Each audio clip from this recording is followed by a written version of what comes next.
Hello everyone, welcome to my channel Delhi coaching classes. मेरा नाम निशा सोनी है एंड आज हम यूजीसी नेट जेआरएफ पेपर 1 के ICT information and communication technology के मेमोरी यूनिट्स के बारे में डिटेल में स्टडी करेंगे। इससे पहले वाले आईसीटी के लेक्चर्स में मैंने पेरिफेरल डिवाइसेस के बारे में डिटेल में बताया है। आप चाहे तो उस लेक्चर को देख सकते हैं और वहां से नोट्स भी डाउनलोड कर सकते हैं। आज के इस लेक्चर को समझने के लिए आप लोगों को एक जरूरी काम है जो करना ही है और जिसे मैं अपने हर एक लेक्चर में बताती हूँ, वो है कि नोट्स को डाउनलोड करके उसे हार्ड कॉपी में कन्वर्ट करके आप अपनी टेबल के सामने रखें ताकि मेरे लेक्चर से सीखने में आप लोगों को क्या हो, आसानी हो। So without wasting a time let's start. देखिए, आज का हमारा टॉपिक है मेमोरी यूनिट्स। लेकिन इस मेमोरी यूनिट्स को समझने से पहले आप एक छोटा सा एग्जाम्पल समझे। यहाँ मैं स्क्रॉल करके एक एग्जाम्पल आप लोगों को समझाती हूँ। देखिए, जैसे एक ह्यूमन होते हैं, क्या होते हैं ह्यूमन, वो सबसे पहले क्या होते हैं, एक बेबी, एक बच्चे के फॉर्म में जन्म लेते हैं। फिर वो किस एज में कन्वर्ट हो जाते हैं, अडल्ट में। फिर किस एज में कन्वर्ट हो जाते हैं, ओल्ड एज में। ये ह्यूमंस का क्या है, एक प्रोसेस है। एक इंसान का क्या है, एक जीवन की यात्रा होती है जिसे हम कहें। जब बच्चा छोटा होता है तो उसके सोचने समझने की शक्तियां भी, सोचने समझने की पावर भी कम होती है क्योंकि वो अभी एक बेबी है। जब वही बच्चा थोड़ा सा बड़ा होता है, अडल्ट एज में आता है, तो उसके मेमोरी की जो पावर होती है, जो सोचने समझने की जो शक्तियां होती हैं, वो बढ़ जाती है।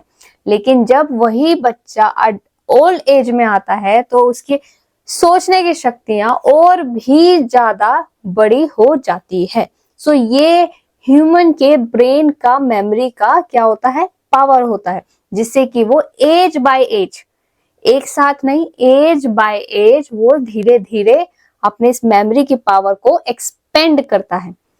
ऐसा ही कुछ होता है कंप्यूटर के सिस्टम के साथ।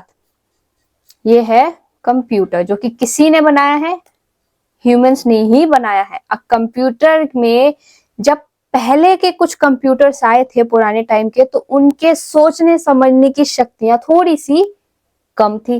फिर जैसे जैसे कंप्यूटर्स का डेवलपमेंट होता गया तो उनके सोचने समझने की शक्तियां भी क्या हुआ, बढ़ती चली गई।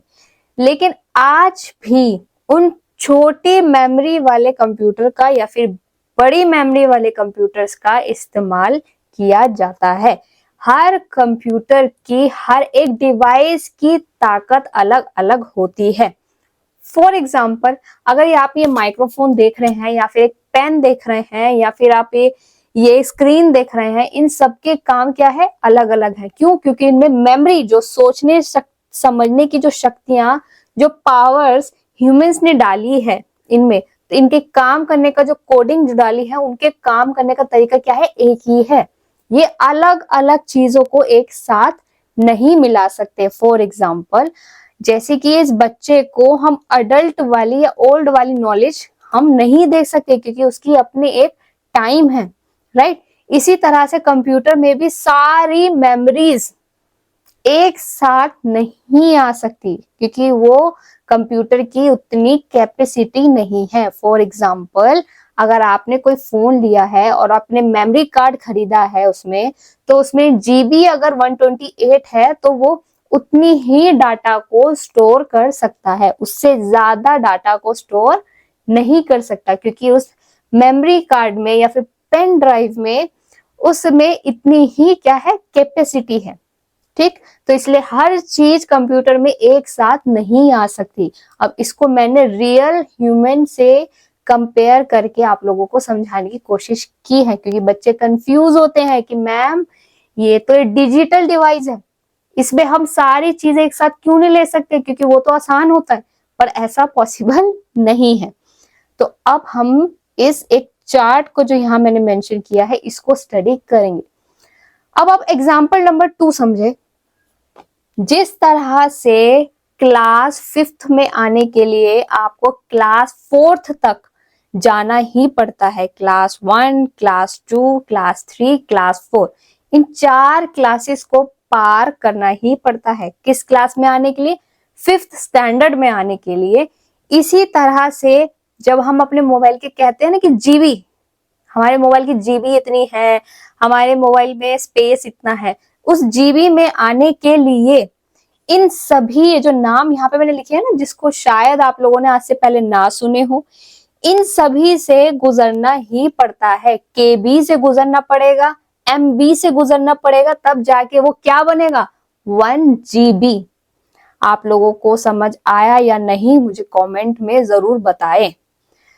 सो कंप्यूटर की या किसी भी डिवाइस की सबसे छोटी मेमोरी जो होती है वो होती क्या है? वो होती है बिट, जिसकी फुल फॉर्म क्या है? Binary digit. इसके सिर्फ 2 ही डिजिट है जिसके फंक्शन ये समझ सकता है। फॉर एग्जाम्पल, अगर हम अपने स्विच बोर्ड में जो बटन्स होते हैं अगर उसको ऑफ करें, उसके पीछे जो कोडिंग होती है वो कुछ इस तरह से होती है 0 1 1 0 1 1 1 0 1 0 0 1। इस तरह से सिर्फ ये 2 डिजिट्स ही मेंशन होती है, क्योंकि उसका काम एक ही है, कभी बंद हो जाना, कभी ऑन हो जाना। अगर हम ऑन की बात करें, उसी स्विच की, जो हमारी ट्यूबलाइट होती है उसके स्विच जो होते हैं, अगर उसको ऑन करें तो उसकी कोडिंग भी कुछ ऐसी होती है 0 1 1 0 0 0 0 1 0 1। अब ये कोडिंग बदल भी सकती है। अब स्विच बोर्ड को पता चल जाएगा कि हमें जो खरीद के लाया है, जो हमारा मालिक है, हमारे इस ट्यूबलाइट का, इस स्विच बोर्ड का जो मालिक है, अगर उसने 1 क्लिक किया, अगर उसने ऑफ दबाया, जो हमारे लिए तो ये सामान भाषा है कि ऑफ कर देना, लेकिन हमारे स्विच बोर्ड को हमारी अंग्रेजी भाषा नहीं आती, उसको तो कोडिंग आती है। तो उसके लिए कोडिंग जो है वो ये 2 डिजिट है। स्विच बोर्ड के लिए कोडिंग सिर्फ 2 डिजिट से मिलके बनती है, 0 और 1, क्योंकि उसका काम स्विच ऑन या ऑफ ही होता है और कोई काम नहीं होता है। जब स्विच बोर्ड में ये 1 लास्ट वाला डिजिट आ जाएगा तो स्विच बोर्ड को इंफॉर्मेशन मिल जाएगी कि हमारे मालिक हमको ऑफ होने के लिए कह रहे हैं, हमको बंद होने के लिए कह रहे हैं, तो इसलिए जो हमारी ट्यूबलाइट्स हैं वो क्या हो जाती है? ऑफ। लेकिन जब हम ऑन दबाते हैं, जो कि हमारी भाषा है, तो स्विच बोर्ड के जो बटन्स होते हैं वो कौन सी कोडिंग दिखाते हैं? ये 0 वाली, लास्ट में 0 वाली, जिसके बारे में हम डिटेल में पढ़ेंगे। अभी तो ये मैं एग्जांपल दे रही हूँ, हमने रैंडमली नंबर दे रही हूँ, ठीक। सो लास्ट में अगर 0 आ जाती है तो वो समझ जाते हैं स्विच बोर्ड कि हमारे मालिक हमें जो खरीद के लाए हैं, वो जिन्होंने हमें दीवार पे चिपका दिया है, उन्होंने हमें ऑन होने के लिए कहा है। तो स्विच बोर्ड के स्विचेस का काम बस यही है, तो उसमें इतनी ही याददाश्त चाहिए।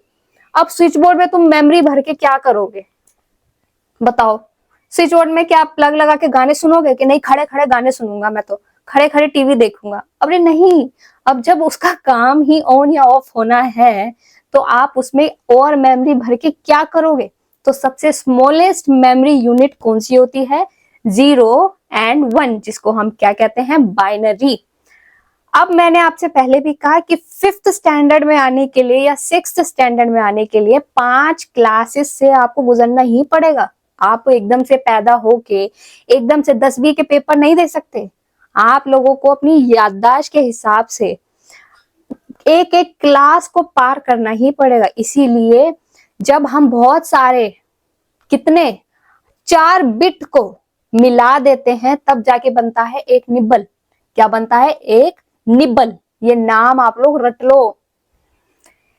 तो क्या कहा मैंने कि 4 बिट को जब मिला लेते हैं तो निब्बल पे आने के लिए हमें 4 बिट से गुजरना ही पड़ता है। ये एक के बाद एक है, ये सीरियल वाइज है। ये ऐसे नहीं है कि निब्बल अलग है या बिट अलग है, ऐसे नहीं है। जैसे 5th स्टैंडर्ड में आने के लिए हमें 4th स्टैंडर्ड से गुजरना ही पड़ता है ना, और 4th स्टैंडर्ड में आने के लिए हमें 3 स्टैंडर्ड से गुजरना ही पड़ता है, फिर 2nd, फिर LKG, UKG, प्लेग्राउंड, पता नहीं क्या क्या होता है। इन सब चीज से हमें गुजरना ही पड़ता है। ऐसे ही निब्बल में आने के लिए हमें 4 बिट चाहिए ही होगा एक निब्बल के लिए। तो 1 निब्बल के लिए क्या चाहिए होगा? 4 बिट। तो ये मैं ऐसे करके ड्रॉ कर देती हूँ। ये एक के बाद एक है, ये अलग अलग नहीं है। मैं मल्टीपल टाइम इसको रिपीट कर रही हूं ताकि आप लोगों के दिमाग में ये बात बैठ जाए। अब कितने बिट को मिलाएं जो एक बाइट बन जाए? बताइए, कंप्यूटर की मेमोरी को हम और बढ़ाने के लिए कितने बिट को मिलाएं कंप्यूटर की भाषा में जो एक बाइट बन जाए और मेमोरी बन जाए? 8 बिट को अगर हम मिलाते हैं तब जाके बनता है एक बाइट। ठीक, ज्यादा मेमोरी। ओके, कितने बिट को मिलाएंगे? 8 बिट को मिलाएंगे तब जाके बनेगा एक बाइट। आप लोगों को यहां तक समझ आया या नहीं आया वो आप मुझे बताएंगे, ताकि अगर आपको नहीं आ रहा समझ तो मैं और तरीके अपनाऊं और डिफरेंट डिफरेंट मेथड्स को समझा के आप लोगों को डिटेल में पढ़ाऊं। लेकिन फिलहाल तो अभी हम इसी एग्जाम्पल से स्टडी करेंगे। बिट निब्बल बनने के लिए बिट चाहिए होता है, बाइट बनने के लिए निब्बल और बिट चाहिए ही होते हैं। कितने बाइट्स के अंदर कितने बिट होते हैं? एक बाइट के अंदर 8 बिट होते ही हैं, या फिर ऐसा कह लो कि 8 बिट मिलके क्या बनाते हैं? एक बाइट। बस ये 3 आपको ना ऐसे हो सकते हैं कि आप लोगों ने ये नाम पहले ना सुने हो, राइट, लेकिन इसके आगे वाले नेम्स आप लोगों ने जरूर सुने होंगे। अब आता है किलो बिट, के बी जिसे बोलते हैं। अब 1024 बाइट मिलके, ये जो बाइट है यहाँ पे, let me raise it first, ये जो बाइट है 1024, ये नंबर्स हैं।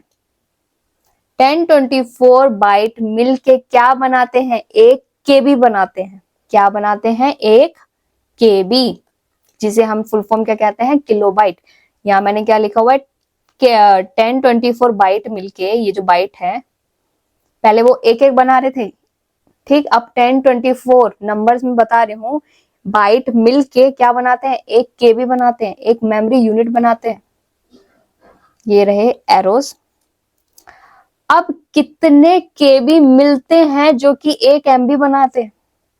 1024 केबी किलोबाइट मिलते हैं तब जाके बनता है एक एमबी। एमबी की फुल फॉर्म क्या है? मेगाबाइट। और भी ज्यादा मेमोरी, और भी ज्यादा डाटा स्टोर करने की कैपेसिटी। कितने कितने बनाते हैं? मेगाबाइट।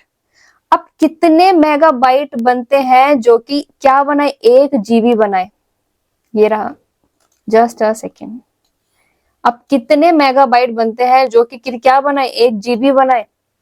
1024, ये तो नंबर अब आप रट लो, सभी में यही आएगा। ठीक, पहले आपने कौन सा नंबर, ये 4 नंबर तो आप रट ही लो, 0 और 1 क्या होता है? बिट। फिर आता है 4 बिट, फिर आता है 8 बिट, फिर आता है 1024। अब हर किसी में 1024 आता जाएगा, ऐड होता जाएगा। अब 1024 ही क्यों है वो मुझे भी नहीं पता, ये कंप्यूटर की लैंग्वेज है, वो इतना ही कोडिंग कर सकता है। ठीक, तो इसलिए शायद ये नंबर इतना ही ऐड किया हुआ। अब इसके बारे में मैं डिटेल में बताऊंगी, वो आपका सिलेबस का पार्ट नहीं है, बिल्कुल भी आपका सिलेबस का पार्ट नहीं है। तो फिर मैं डिटेल में कैसे बताऊं कि 1000 ही क्यों हुआ, 1024? ठीक, मैम 10 क्यों नहीं हुआ, मैम 20 क्यों नहीं हुआ? वो सिलेबस का पार्ट नहीं है, वो एक बहुत ही ज्यादा डिटेल में पढ़ने वाला टॉपिक है, जो कि कंप्यूटर से कोई पीएचडी कर रहा है ना तो ये वही समझे। अगर वो कोई कर भी रहा हो तो मुझे कमेंट में लिखे, फिर मैं आपको डिटेल में बताऊंगी। उसका पार्ट नहीं है तो फिर हम इसमें अननेसेसरी स्टडी नहीं करेंगे, हम बस इन नंबर्स को रट लेंगे, हमारा काम बस यही है। सो कितने एमबी मिलते हैं जो एक जीबी बनता है? 1024 एमबी मिलते हैं तब जाके क्या बनता है? एक जीबी। जीबी की फुल फॉर्म क्या है? हम बोलते हैं ना मोबाइल में हमारे इतना जीबी है, 128 जीबी है, ये वो बोलते हैं ना, तो वो जीबी का फुल फॉर्म क्या है? गीगाबाइट। अब कितने जीबी मिलते हैं जो एक टीबी बनाते हैं? टीबी की फुल फॉर्म क्या है? टेराबाइट। 1024 जीबी मिलते हैं तब जाके बनता है एक टीबी। अब कितने टीबी है भाई जो एक पीबी बनाए? ये तो रटना पड़ेगा, मैंने कहा 1024 टीबी मिलते हैं तब जाके बनता है एक पीबी। अब कितने पीबी है? अब मेमोरी भाई बनती गई तो साइंटिस्ट या जो भी ये बनाते हैं, ठीक है, कंप्यूटर के एक्सपर्ट्स होते हैं भाई, ये लोग बनाते गए। अब जिसका यूज ज्यादा होता रहा, अब भाई हाँ इस चीज का यूज करते गए। अब आप सोचेंगे मैम इतनी ज्यादा मेमोरी की क्या जरूरत है? अरे भाई देश की सुरक्षा भी तो है, उसके लिए जीपीआरएस सिस्टम बड़े बड़े होते होंगे। अब वो चीज हम कॉमन पीपल को तो नहीं देंगे, हम लोग को तो बस मोबाइल में दे दिया भाई, इतना से तुम खेलो, और उसी को लेके हम लोग बड़े एटीट्यूड में आ जाते हैं कि मैं अरे है मेरे पास तो इतना जीबी है, इतना जीबी है। अरे नहीं, हमारे पास कुछ नहीं है, हम लोग कॉमन पीपल है। जो असली प्लेयर्स हैं वो तो सरहद पे खड़े हैं भाई। असली जो ये मेमोरीज जीबीज गैजेट्स का इस्तेमाल करते हैं रियल लाइफ में, वो वही है। ठीक, हम लोग तो कॉमन पीपल हैं, तो हम लोग के पास बस ये जीबी तक ही अटक गए हैं, जहां तक मुझे नॉलेज है। अब कितने पीवी हैं मिलके जो एक ईबी बनाते हैं? 1024 PB equal to XB, hexabyte. ये देखो एक्स लिख लो या ई लिख लो, सेम है। अब कितने हेक्साबाइट हैं मिलके जो एक जेडबी जो जेटाबाइट बनाते हैं? 1024 ईबी। अब फिर 1024 जेडबी मिलके एक वाईबी बनाते हैं, वाई से योटाबाइट। 1024 वाईबी मिलके कितने बनाते हैं? बीबी, ब्रोंटोबाइट भी बोलते हैं इसको। लास्ट जो सबसे हाईएस्ट है, जो शायद ही किसी बहुत बड़े मेमोरी जो कैपेसिटी अपने पास रखते हैं, वो है जियोबाइट। सबसे हाईएस्ट मेमोरी यूनिट जो है वो कौन सी है? जियोबाइट। अभी तक की लेटेस्ट तो यही है, इसके बाद कल को कौन सी आ जाए भाई उसके बाद तब स्टडी करेंगे, पर फिलहाल के लिए अभी तक के लिए यही है। बहुत सी किताबों में मैंने देखा है सिर्फ यहीं तक, योटाबाइट तक ही बताया गया है। ऐसा नहीं है, आपको बीबी और जीबी भी पढ़ना ही है, ये भी ऐड हुआ है। इसको ऐड हुए बहुत ज्यादा टाइम नहीं हुआ है, लेकिन ये भी पार्ट है। बहुत सारे इंस्टीट्यूशन में भी, बहुत सारे किताबों में भी सिर्फ यहीं तक बताया गया है। ठीक, लेकिन हमें आगे भी स्टडी करना है, क्योंकि हमारे एग्जाम के ऑप्शंस में ये बीबी और जीबी आया है, इसलिए मैंने यहाँ पे पुट किया है। सो कितने बीबी मिलके, ब्रोंटोबाइट मिलके एक जियोबाइट बनाते हैं? एक जियोबाइट बनाते हैं। कितने बनाते हैं? 1024 बीबी मिलके एक जीबी जियोबाइट। ये वो नहीं है, गीगाबाइट नहीं है, जियोबाइट। वैसे जीबी भी हो सकता है, क्योंकि साउंड करने में ये जियोबाइट हो रहा है, वैसे स्पेलिंग में जियोबाइट हो रहा है। ठीक, सो आई होप आपको ये मेमोरी यूनिट वाला चैप्टर समझ आया हो। मैंने बहुत डिटेल में बताया है, मैंने रियल लाइफ एग्जांपल्स के साथ बताए हैं, मैंने इसको कंपैरिजन करके बताया है। आई होप आप लोगों को समझ आया हो। आप मेरे नोट्स को डाउनलोड कर सकते हैं, मुझे कमेंट में बता सकते हैं कि आपको ये लेक्चर समझ आया या नहीं। सो मेरे और लेक्चर्स देखने के लिए subscribe my channel Delhi coaching class.